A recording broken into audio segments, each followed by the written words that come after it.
Buenas noches, señoras y señores. Estamos no solo en un año, sino en una fecha decisiva para celebrar lo que se está celebrando. Y a mí me hace recordar precisamente que casi todos los países tienen, o por lo menos los países más notorios desde el punto de vista histórico, en el mundo occidental, tienen sus personajes de referencia, sus reyes de referencia.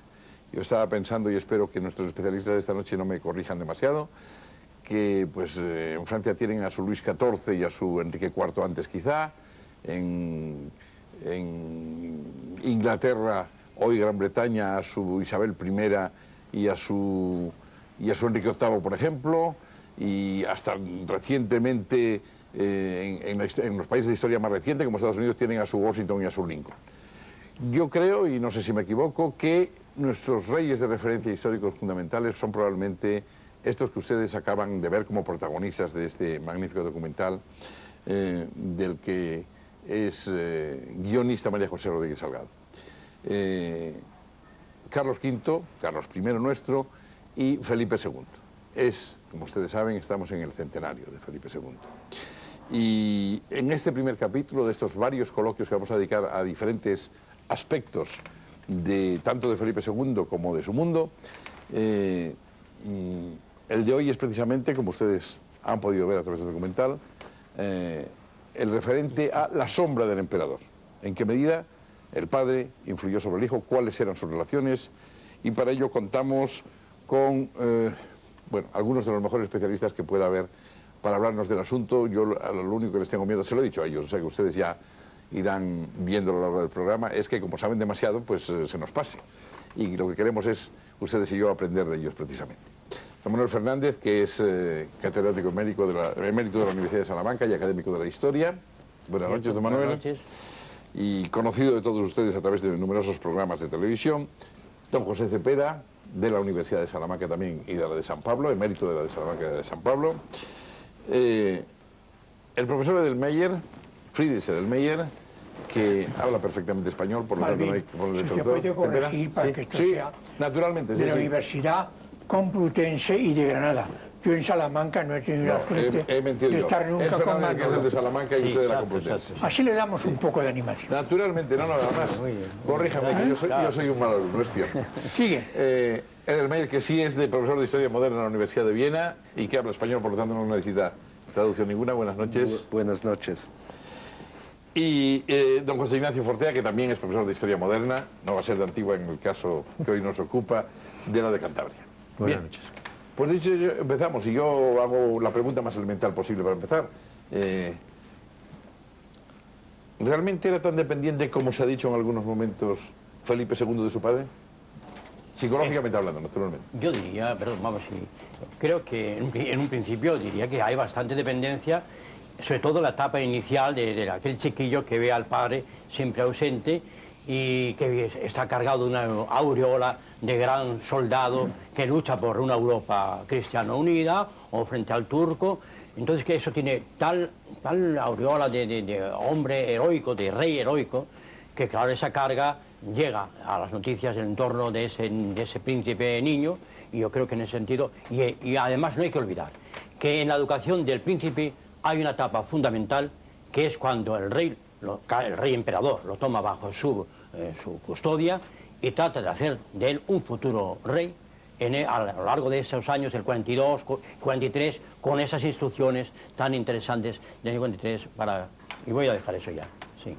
Bien, yo creo también que habría que añadir una cuestión, el hecho de que la dependencia o la relación entre el padre y el hijo se vio de alguna manera también muy determinada por el hecho de que Carlos V vuelve a España en el año 56, Felipe II va a Inglaterra en el año 54 y hay una serie de años en los que, la monarquía está gobernada de la mano de tres personas que se tienen que poner de acuerdo entre sí. Entonces, por un lado está Carlos V en Yuste, que no ha perdido todavía, influencia sobre los acontecimientos, pero por otro lado está Felipe II y está doña Juana como gobernadora de Castilla, regente de los reinos. Entonces, naturalmente, en estos años iniciales del reinado, en los que coinciden tres personalidades tan interesantes como estas tres, naturalmente hay que perfilar los papeles respectivos. Yo nunca he entendido, pese a que a mí me lo han intentado explicar, y el documental intenta explicar en algún momento, incluso reproduciendo palabras del propio rey Carlos, del propio emperador, yo nunca he entendido por qué se retiró Ayuste realmente Carlos V.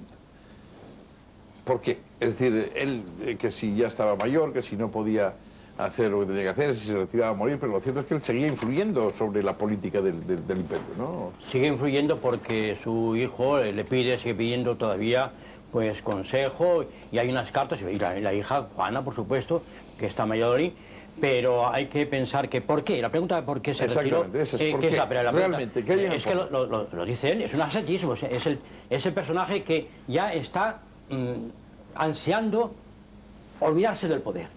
Y está deseando, por lo tanto, encararse con la última etapa de su vida, por lo tanto, con la muerte.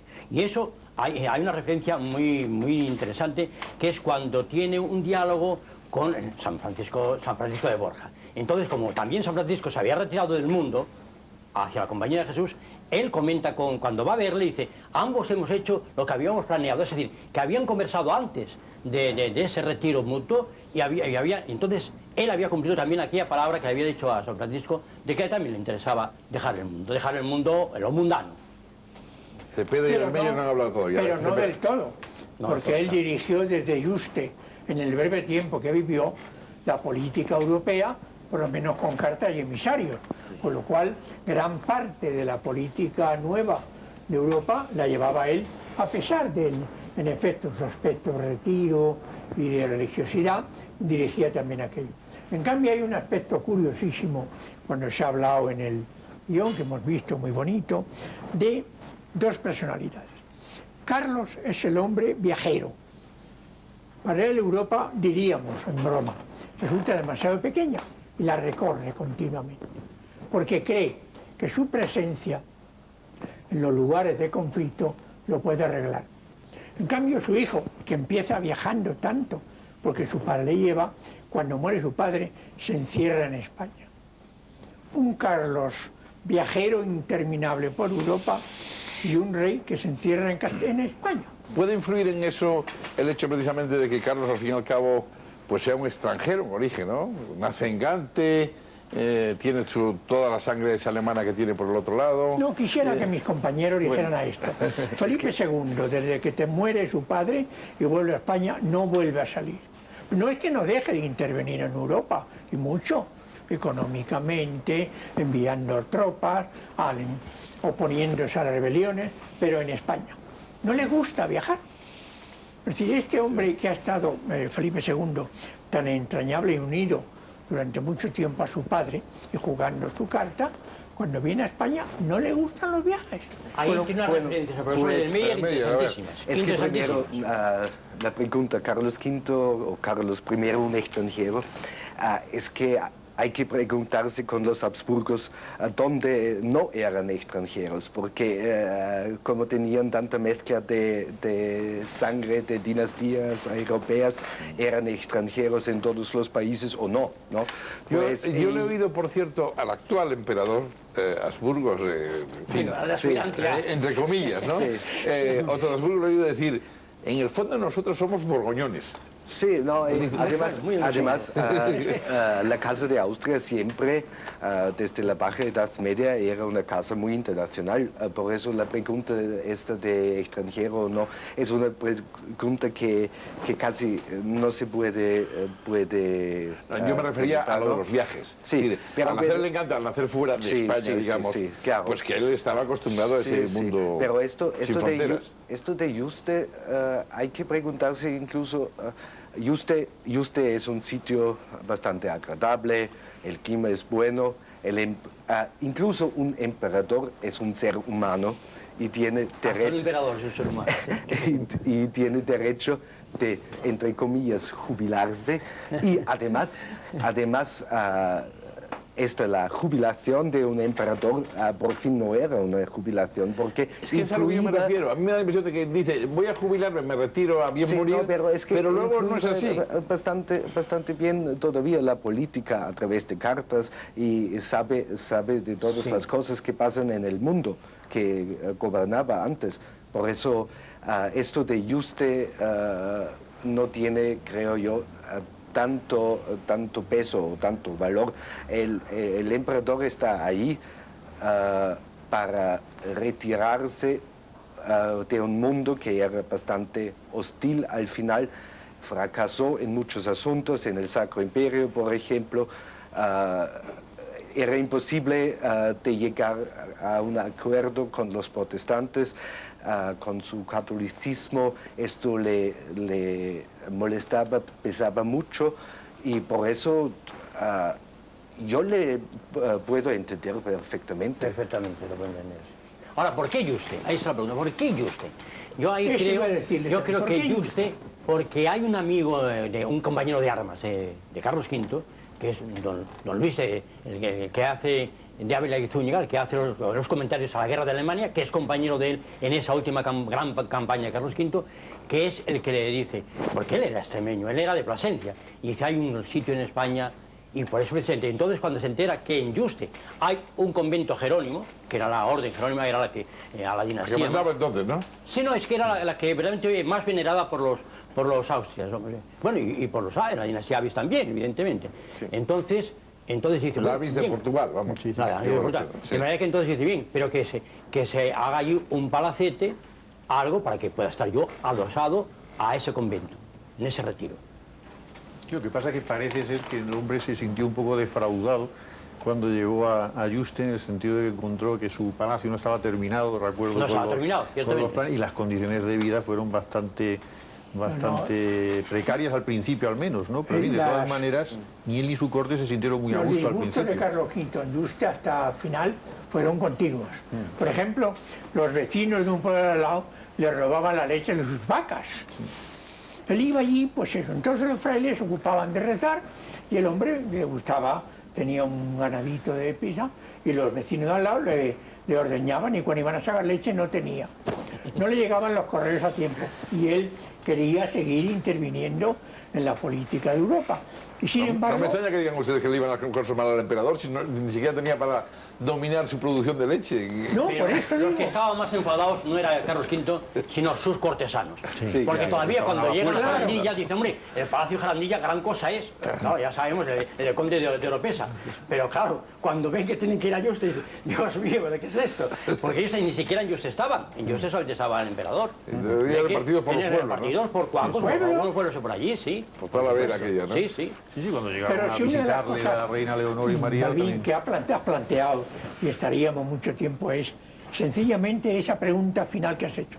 ¿Por qué se fue a Yuste, un hombre que tenía en el mundo y conocía los mejores monasterios, retiros, etcétera? Y porque le habla a un amigo suyo de lo bien que se está en Yuste, se viene. Y aquí no se encuentra más que unos frailes que debieron echarse la mano a la cabeza, los que nos vienen encima, y unos cortesanos exigentes. Y entonces este hombre le tienen que subir la comida, le tienen que subir la leche, le tienen que llevar hasta unas, diríamos, unas hierbecitas que le traían de Italia para sus enfermedades. Y tiene que llegar hasta allí, cuando no llegan, pues también se enfada. Es que claro, él no llega a un sitio terminado, sino que llega a un sitio que tiene que ir haciendo. Ahora yo creo que convendría también tratar un poco el tema de la sombra y del emperador, exactamente, del padre, la relación con su hijo, a ver. Porque yo en ese sentido me gustaría decir de entrada una cosa. A ver. El documental me parece muy interesante y yo quiero aquí felicitar, yo creo un poco en nombre de todos, o sea, al menos mío, a Mía Rodríguez Salgado, a la profesora Rodríguez Salgado, por la excelente labor que hizo allí. Y además a mí me resultó muy evocador, no solo por lo que se aparece de Carlos V y de Felipe II, por un momento determinado del documental. Y es cuando aparece la sala de investigadores del Archivo Simancas. Bueno, ese Archivo Simancas donde hemos pasado tantas horas trabajando con documentos sobre todos Carlos ustedes, V supongo, ¿no? y Felipe II. Entonces eso fue para mí una cosa, un recuerdo fenomenal, ¿no? Me parece que ha sido un documental muy interesante. Bueno, a ver, pues entonces la relación. ¿Por qué no entramos directamente en la cuestión? Claro. ¿Qué les parece, cuáles les parecen las diferencias, o al revés, o afinidades sustanciales entre padre e hijo? Bueno, yo creo que un aspecto que se podría destacar es el aspecto relacionado con la actitud ante la guerra de uno y de otro. Es decir, digamos, la imagen que Carlos V tiene de ser un monarca guerrero, mientras que Felipe II tiene la imagen de ser un monarca burócrata. Y este aspecto me parece que es verdaderamente importante, teniendo en cuenta la mentalidad de la época, por cuanto en la época la reputación era un valor extraordinariamente importante. El prestigio, la reputación. Y entonces, la reputación, según la tradición, los reyes la conseguían en la guerra, pero no guerrando con cualquiera, en el sentido de que hay que guerrear con un igual, porque guerrear con un inferior no da suficiente reputación. Cierto. Y en este sentido es tan importante la actitud que en la época se adopta ante la batalla de San Quintín. ¿Por qué? Porque permite al monarca vencer a su gran rival en su propio reino. Es decir, esto da muchísima reputación. Pero la circunstancia digna de destacar en lo que se refiere a esta efeméride tan trascendental es el hecho de que Felipe II no estuvo en la batalla. No estuvo personalmente en la batalla porque tenía que esperar las tropas, refuerzos ingleses que no acababan de llegar. No llegaron a tiempo y no pudo asistir a la batalla. Pero sí asistió al cerco y al saqueo de la ciudad. Y entonces es curioso ver cómo en las crónicas de la época se intenta difundir la imagen de un monarca del que todo el mundo desconfiaba, de cuyas capacidades guerreras todo el mundo desconfiaba, pero en esas crónicas se intenta dar una imagen de un monarca preocupado por organizar el sitio, por estar pendiente hasta dónde tenían que emplazar los cañones. Eso es lo que nos dice Ginés de Sepúlveda, por ejemplo, en una crónica de Felipe II que no se llegó a publicar en la época, pero que la escribió y la escribió en este sentido. Sí.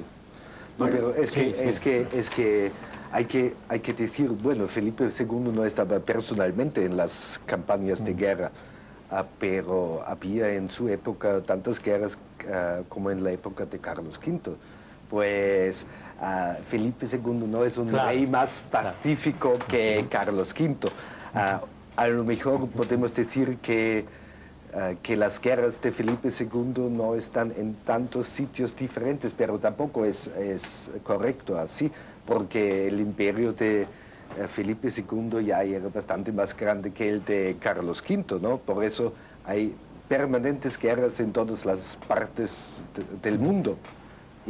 Ahora, yo creo que hay, sin embargo, en los dos, en el padre y el hijo, a pesar de lo que estamos hablando, de coincidencias y tal, dos actitudes ante el mundo. A Carlos V le gusta viajar, estar donde hay que estar hasta que se retira. A Felipe II no.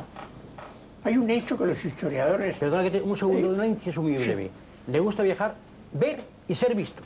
Él es noticia y quiere saber la noticia donde se produce. Si hay algo importante, él ha de ir allí. Ver y ser visto. Sí. Es una actitud muy de Carlos V. En cambio, Felipe II más bien retraído. Sí, eso, bueno. Sí. Y entonces él lo que le pasa, los historiadores extranjeros, y Manolo también nos lo ha dicho, es un hecho sorprendente. Manolo soy yo. Sorprendente. Sorprendente hacia 1558. Un rey que su padre está muriendo en Yuste, hemos dicho que no sabemos por qué exactamente, pero hay que dar el aire para que la gente hable, y que de pronto viene a España y ya no sale. Jamás. Se lo pide quien se lo pida, hasta el Papa. Tú sabes que el Papa, cuando empiezan las revueltas de los Países Bajos, le pide que vaya, y él dice, no, yo mandaré capitanes, y está mi hermana, etcétera, pero no va. No, pero fue en Portugal, de todas maneras, con la excepción de Portugal. Estuve en Portugal. Sí, Portugal, y era España, su madre, la única lengua que dominó toda su vida. Pero tenemos que darnos cuenta que viajar en la edad moderna era una cosa como hoy día. No era un placer. No entraban en un avión o algo así. Pues viajar era una cosa durísima. Y por eso yo entiendo perfectamente a alguien que no quiere moverse tanto como... De todas maneras, si me permite un segundo, incidiendo en esto, precisamente porque era tan difícil, tan arriesgado y tan incómodo, por lo que Carlos V, cuando hace el gran discurso de Bruselas ante los Países Bajos, Estados Generales, va a recordar sus viajes como un gran mérito que hizo. Un gran mérito. Un mérito porque era un sacrificio, no porque era un placer. Sí. Evidentemente, ¿no? Sí, lo que está claro que el recluimiento de Felipe II en su palacio se acentúa con la época, y a este respecto pues me viene a la memoria un memorial muy curioso de un clérigo que se llama Luis Manrique, en el cual hace una larga serie de reproches al monarca, y entre los reproches que le hace, está escrito por el año 1579, es precisamente esto, que no se le ve, que el pueblo no lo ve en misa siquiera, que está recluido. El rey retirado, el rey invisible. El rey invisible. El rey invisible. Eso tiene una dimensión también, es una forma de gobernar también, claro, por supuesto. Sí. No, pero había otras maneras de hacerse visible. Pues, por ejemplo, hay el retrato del rey incluso Claro, en concepciones de hidalguía, etcétera, pues el rey, no se ve la persona del rey, Pero se ven los efectos. se ve... Los efectos del rey. Y lo curioso Esto que sí. nada, perdón, Bueno. lo curioso que nada más llegar, prueba de que no piensa salir mucho y que quiere que su poder sea visto en una concepción magnífica, empieza el Escorial.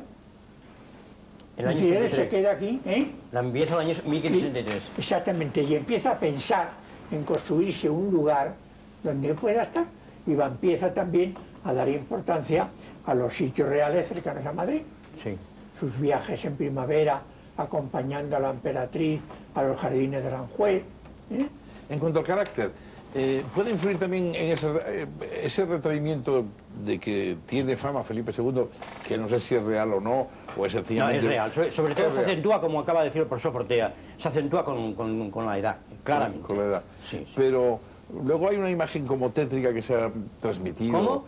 Como Tétrica. tétrica, digo, de Felipe II, Sombría. tétrica por la leyenda El negra. rey tal. vestido de negro. Sin embargo, yo tengo entendido que también en su juventud era bastante movido Bueno, y claro. es normal. Esto sí que creo, amigo Balbín, que es un error que ha circulado bastante y que hay que tratar de aclarar. venga. Evidentemente hay dos etapas a la vida del rey. El príncipe renacentista, que llega hasta un rey ya en los años, si quiera, de los 60. A eso le vamos a dedicar un capítulo. Y luego un rey cada vez más retraído, el rey que pinta la famosa, bueno, la pintora italiana Sofronisba Anguissola, que lo pinta ya de negro con el rosario en la mano, y son dos etapas distintas.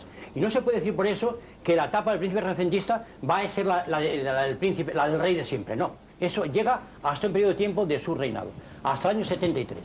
En 1573 va a querer que se le pinte de negro. Él es el que manda, el que ordena que se le pinte de negro, claro. No, un cuadro de ese tipo no lo va a hacer la pintora así a escondidas. Es porque el rey lo manda. Tanto es así que lo hace sobre un cuadro antiguo del rey. De manera que la pintora coge el cuadro antiguo del rey y, respetando la cara, el resto le cambia la indumentaria. ¿Qué quiere decir esto? Es que hay que decir que en general Felipe II era más formal que su padre. Valiente, Por ejemplo, cuando estaba en el Sacro Imperio, hay unas anécdotas muy bonitas. Por ejemplo, en un torneo lo hizo muy mal, ¿no? Y los príncipes del Sacro Imperio dijeron, bueno, este señor, que también es príncipe del Sacro Imperio, no sabe tornear. O Sí. los príncipes ahí, como se sabe, bebieron bastante. Y Felipe II intentó de beber también un poquito más, porque se daba cuenta que era importante. Y el elector de Sajonia le dijo, bueno, si usted va a estudiar un poquito más esto de beber, un día va a convertirse de un príncipe imperial de verdad. Es que esto, su formación, incluso su personalidad, era diferente de su padre, y su comportamiento, su forma de hablar con su mundo también era diferente. Sobre esto del carácter, ¿quién imponía más personalmente? Independientemente de que un emperador imponga mucho, ¿no? Al que se presentaba ante él, desde luego, Felipe II. Y eso, conocí la frase de que tanto la gente se azaraba que tenía que la frase conocida de sosegaos, porque si no, no había forma de seguir. Pero yo diría que además aquí hay una cosa interesante y me parece importante, y brevemente lo voy a decir. Carlos V es un hombre que quiere transmitir su opinión, tiene en cuenta la opinión pública. Los grandes discursos de Carlos V son famosos. En Roma, frente al Papa, al Colegio Cardenalicio, en el año 36. Digamos, el que hace ante los Estados Generales en el año 55. Y sin embargo, Felipe II de eso se aparta totalmente, como tampoco quiere estar en entrevistas en la cumbre. Y pone el respeto también entonces del silencioso ese. Pero, que dice claro, un poco, ¿no? Fernando, digo Manolo, para un poco darle discrepancia, ¿no esa parte de sosegados no sería la última parte de su vida? Cuando va produciéndose en él ese decaimiento, En la esa última muerte... parte, en una parte muy larga, ¿Eh? una parte muy larga. Pero Pero yo a mí pensaba... me parece que esto del carácter, del retraimiento, era un hombre que imponía, al parecer a los embajadores los imponía muchísimo, a cualquier persona que se acercaba a hablar con él. Entonces plantea el problema de interpretarlo, y me lleva además a plantear otro problema. En la interpretación del retraimiento, es decir, ¿cómo se puede interpretar? ¿Es un signo de una personalidad débil? ¿Es un signo de la prudencia? Porque naturalmente Felipe II era rey prudente, y ese retraimiento se podía interpretar como un símbolo o un signo de prudencia. Pero por otro lado, este retraimiento me lleva a plantear el problema de la actitud ante la propaganda. La propaganda es muy importante en esta época. Sí. Muy importante. Y yo creo que Felipe II perdió la batalla de la propaganda por su tendencia al retraimiento. Hasta el punto de que es conocido que Felipe II no consintió que se escribiera ninguna biografía suya. Y no se escribió ninguna, estando él vivo, ni se publicó. O sea, la antítesis de lo que hacían sus adversarios. Exactamente. Entonces, él escribía en toda la biografía. Él no consintió que se le hiciera una biografía, pero al final de su vida, sobre todo a partir de los años 80, se tuvo que enfrentar al hecho de que los rivales y enemigos estaban armándose con poderosas baterías propagandísticas en contra de Felipe II. Y entonces Felipe II tiene que impulsar una, a través de historiadores como Antonio de Rey y Tordesillas, Esteban de Garibay, etcétera, etcétera, una historia no de él mismo, sino de la monarquía y de sus hechos, para, digamos, contrarrestar una imagen muy negativa ya a partir de los años 80. La propaganda la pierde rápidamente, porque, por ejemplo, cuando actúa con don Carlos, que no lo puede dejar en silencio, y tiene que decir algo a la opinión pública, porque lo está exigiendo, sin embargo, él no dirá claramente por qué detuvo a su hijo don Carlos, no dirá por qué detiene al príncipe rebelde. Acabará diciendo que él lo ha hecho y ya está. Por lo tanto, lo ha hecho con gran sacrificio, buscando el bien de su... Pero no señalando la causa de la detención. Y claro, eso deja un vacío de información que aprovecharán sus enemigos. Ahora, eso para un hombre tan inteligente como se supone que era y tan prudente, no parece muy prudente. No, no parece prudente, evidentemente. Ahí no es muy prudente. Bueno, es interpretable todo. Sí, es la forma de informar. Hoy día sabemos que... pretendemos de saber todo sobre casas reales, por ejemplo, especialmente en Inglaterra se notaba mucho los años pasados, ¿no? Se sabe qué hacen, cómo se mueven, cuándo están, donde sea, y este asunto con don Carlos, cuando murió don Carlos, esto sí era una falta de saber cómo vender una cosa. Ni sus familiares en Viena tenían una cierta información de lo que pasó. Y claro, si nadie sabe qué cosas pasaron, crece la fama. Fama crece e hundo, como dijeron los latinos, ¿no? Así cada vez pero más fama. Puede ser en contra. Sí, que puede ser en contra, claro. Claro. Pero él era consciente de que le estaba creciendo esa fama en contra, ¿no? Llega un momento que es consciente de ello, claro, cuando aparece la apología de Guillermo de Orange, no me acuerdo, estaba intentando acordarme que hay un historiador no español que dijo una frase hace muchos años, que Felipe II perdió la propaganda, la campaña contra él, y eso fue lo que hizo que su reinado pasara luego con esa imagen, porque no supo responder a los modos europeos modernos. Incluso cuando tiene que actuar de esa manera oscura que actúan los estados, lo hace de una manera no fácil, capaz de que lo entendiera todo. Y el tiempo se nos agota, entonces para no dejar ningún fleco dentro de la brevedad de la conversación, la religiosidad de padre e hijo, parece que eso sí lo hay en común entre ellos, pero da la impresión de que son religiosidades por lo menos de manifestación diferente o matizada, ¿no?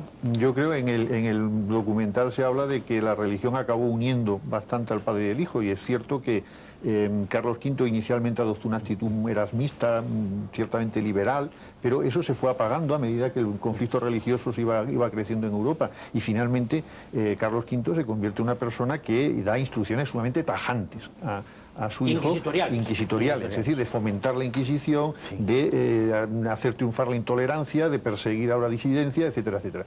Y Felipe II aplica al pie de la letra este asunto. Independientemente de lo que él pensara, está claro que Felipe II es un monarca que sigue la recomendación de su padre Y podríamos pensar, y perdón si me extiendo, podríamos pensar si esto tiene una coherencia con actitudes semejantes que se están produciendo en todos los países de Europa por la misma época, porque no en balde el periodo entre 1560 y 1640. Iba a decir que tiene fama de tan dura la Inquisición española, quizá por esa leyenda, pero las inquisiciones protestantes eran cosa fina también, ¿no? Esto hay en todo el mundo cristiano.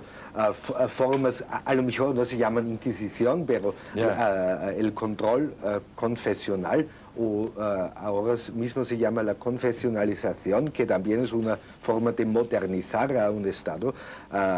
Esto hay en países protestantes también, ¿no? No hay una Inquisición que se llama Inquisición, el control también hay. Yo en ese sentido me parece que sería importante señalar, puesto que hemos hablado tanto de contrastes, como un poco en la línea que acaba de decir el profesor Fortea, de la continuidad también. Es decir, entre Carlos V, el emperador, y Felipe II, el rey ya de la monarquía hispana, hay también una continuidad en el sentido de que ambos quieren la misma cosa, la defensa del catolicismo a nivel europeo, en el seno de la cristiandad, o bien frente al turco.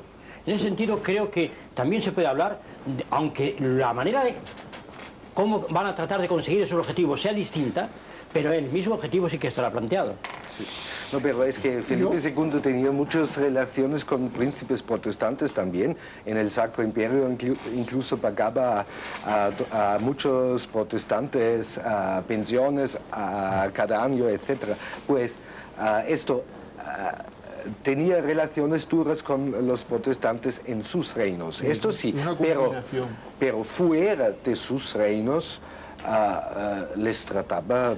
Una combinación rara de intolerancia y pragmatismo. Intolerancia en el interior y el fin pragmatismo justifica los medios. Entonces, ese fin de que consigamos más cosas dentro de la Ley Católica, quizá a veces convenga tener una voz amiga dentro del mundo protestante. Ahora sí que se nos ha acabado el tiempo. Una sola cosa. Sí. Creo, se ha tocado aquí en este momento, que en esa segunda parte del siglo XVI hay una persecución religiosa en todos los países, más o menos disimulada. La mala suerte que hemos tenido, que la palabra Inquisición tiene un oído especial, y entonces mantenemos todavía nuestra leyenda en Europa, y hablamos de ello, de Inquisición, cuando no hemos podido, diríamos, liberarnos de lo que tiene naturalmente de malo, pero también de esa idea. Aquí tenemos... La Inquisición fue la Inquisición. Fue la Inquisición, sí. Muchas gracias. Muchas gracias, porque se nos ha acabado el tiempo, pero como para ustedes los espectadores en los próximos días habrá sucesivos otros aspectos de la personalidad de Felipe II y su entorno y su mundo, habrá también otros aspectos también de conversación o para la conversación entre especialistas. Gracias, profesores Fernández, Cepeda, Edelmeyer y Fortea. Muchísimas gracias, buenas noches, hasta la próxima semana.